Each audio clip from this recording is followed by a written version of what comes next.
Scheduled program after these messages. I'll say this. See, this is the beauty when we deal with actual facts. I'll go straight to the United States government policy. You have what's called the National Security Study Memorandum 200, also known as NSSM 200, which was authorized, written under Dr. Henry Kissinger, who was the 32nd Secretary of State under President Richard Nixon and Gerald Ford. Pardon me, documentation. Now, this is all we go straight to what the U.S. government has stated. He stated, quote, "Depopulation should be the highest priority of U.S. foreign policy towards the third world," end quote. They literally stated in this documentation that we need to get rid of 2 to 3 billion people on planet Earth. Outside of that, you have something called Global 2000, which was also authorized under Jimmy Carter, outlining how food can be used as a weapon. Outside of that, you had someone by the name of Zbigniew Brzezinski, who was a former advisor to President Jimmy Carter, who stated, quote, "In earlier times, it was easier to control 1 million people than to physically kill 1 million people." He said, "But now it is infinitely easier to kill 1 million people than it is to control," end quote. It was easier to control 1 million people, literally.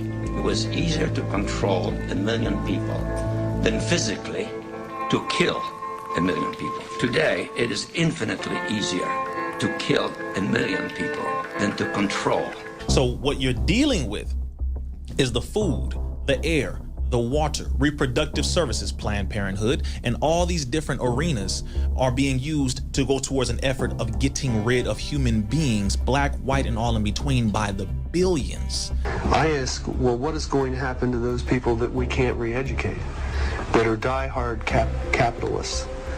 And the reply was that they'd have to be eliminated. And when I pursued this further, they estimated that they would have to eliminate 25 million people in these re-education centers. And when I say eliminate, I mean kill.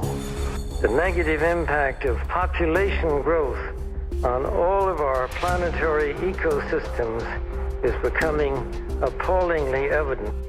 Now, the world today has 6.8 billion people. That's headed up to about 9 billion.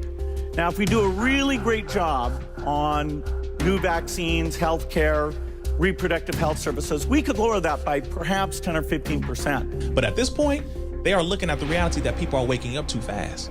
They didn't expect us to wake up too fast, hence social media being a problem, a gift and a curse. I've studied the pieces. We've got the owner's manual.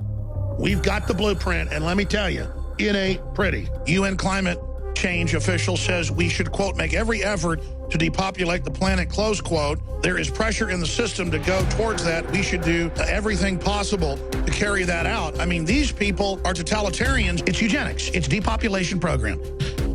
That's why this is the biggest subject that we could possibly cover. It's the reality.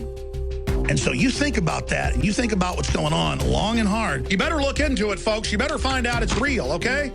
You think you're freaked out by this? I know why a lot of you are in denial. So now that we're waking up so quickly, they didn't expect the masses of humanity to rise up, wake up, become aware of what this government's agenda is. And because of that, now they're trying to figure out exactly how to get rid of people. They said these white folks is waking up, they're coming against us, their government. Black folks is waking up, they're coming against us. So now at this point, they're like, well, just get rid of them all.